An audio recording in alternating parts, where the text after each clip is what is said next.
Are you a woman working from home, not a technologist, not an IITian, and no money to invest a company? Well, hello. I'm Nabomita. I'm you. I'm the founder of Nabomita.com and a part of DLC Global ITES Committee Mumbai chapter. Here I am to share my story with you. This was final year at XLRI, wherein I was given an idea by our faculty, Dr. Madhukar Shukla, of starting a community which was unknown of at that point of time. Not a product, not a startup, not the startup story that we have in India right now. However, his idea was so path-breaking that I started creating, looking forward to build that community online. 2016, a little flash forward, this community that was not a product, no, not going to earn, was serving 3 million worldwide, and we were doing it from our living room. We are non-techies. I'm a non-techie. I'm a woman. I did not invest any money to it, and I still don't have an IIT degree. Interestingly, 2016, I was invited. I'm grateful to have been invited from great companies at Silicon Valley. Yes, those companies were looking at leaders who are renowned for their ideas on future of work. Yes, I'm grateful to have been acknowledged by Blue Jeans Network in their top 10 thought leaders for future of work. And of course, all these acknowledgement and all these ideas essentially helped me prove my credibility to build what I was building. My effort was best recognized. And a day in my life that I can never forget was the day I received the President of India Award. The words that I received from the President, this is something that you have built from your living room. You have made a difference for us, the entire nation, changed my life. Earned me respect from my family, earned me respect in the industry, and created that platform for me wherein I could build the next product that I'm heading right now. I'm definitely the founder to it, Nabomita.com, which is an evangelist platform. Evangelism is a concept which is extremely common in Silicon Valley. You talk about a product in a manner as if you're a part of it. You're not a marketer, you're not a PR personnel. You are the ambassador to the product. That's what evangelism is all about. It starts where marketing ends. We have been evangelizing several products from technology to retail to investment. Name any sector, we have worked with them. Brands that we are extremely proud of. It's been 6 years running a success story like that. This is the phase of my life wherein I'm grateful I was invited by nation builders to build the nation along with them.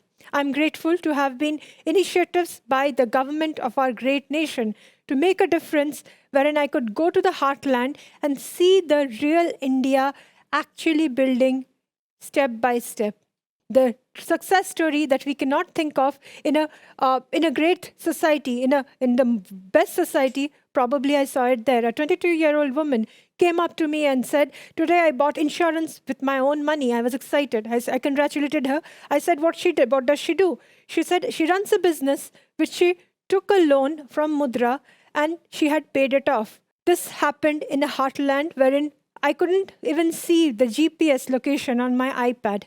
The woman over there had created such a path-breaking success for her. I'm grateful to have been a part of such an initiative, to have seen my country developing through such stages, making such an advancement. I'm inspired, highly inspired by my mother, who had faced a lot of difficulties because she ran a NGO, a Mahila Samaj, wherein she headed and created a non-profit making organization into a profit-making organization through her ideas and initiative. She presided over a Lok Adalat, wherein she used to rehabilitate women from the red light area and their kids. And those kids used to go and study in English medium CBSE board school, scoring up to 90% in their board exams.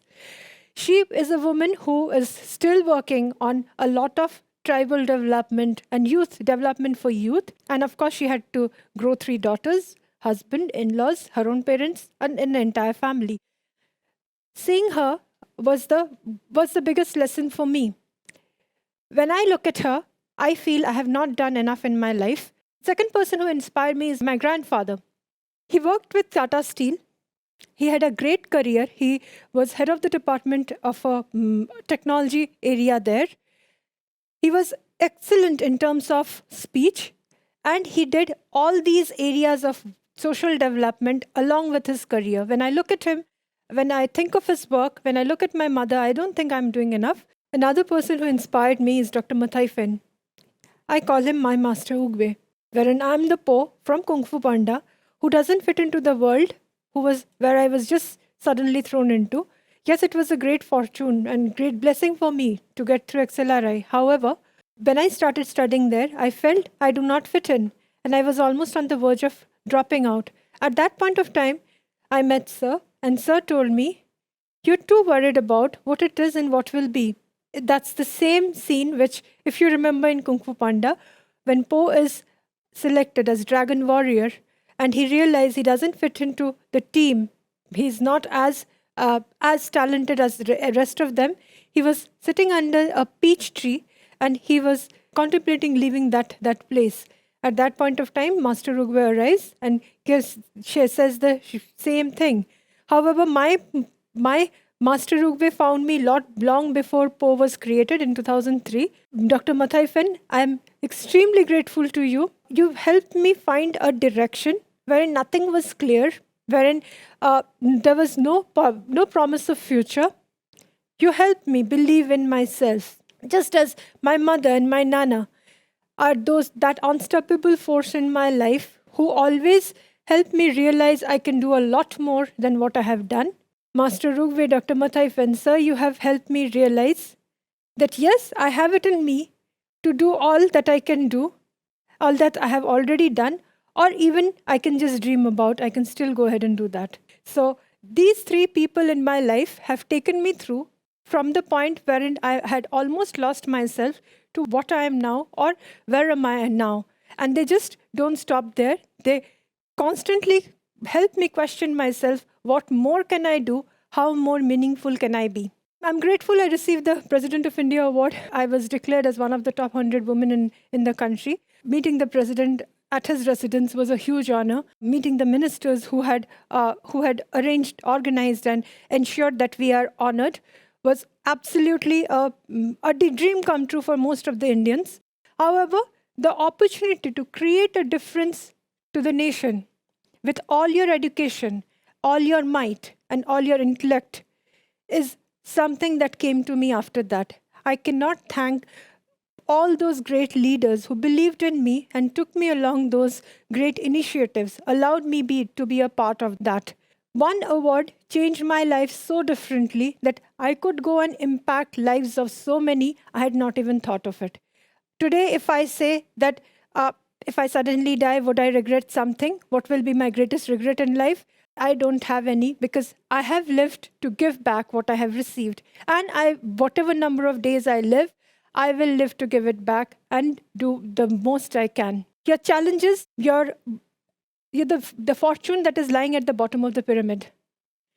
What somebody tells you is the reason why you cannot succeed is actually the reason why you will succeed. Example, I didn't do well in my class 12 exam. Actually, I failed. However, when this happened, everybody gave up on me.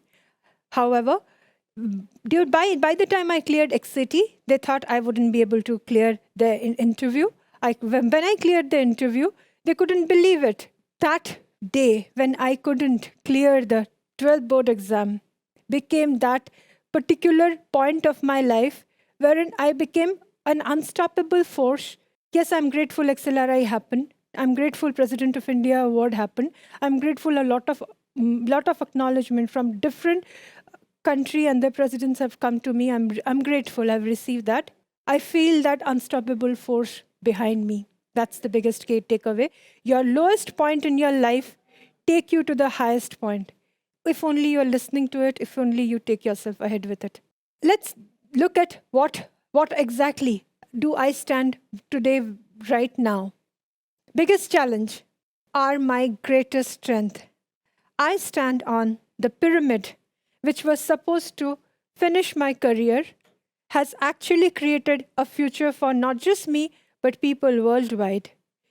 So to you, if you're a woman and you're holding yourself back, if you have nowhere to go but to be at home, if you do not have any collateral or can get any investment anywhere, and you do not have a degree in technology or go to IIT, you are me. I'm you. Thank you.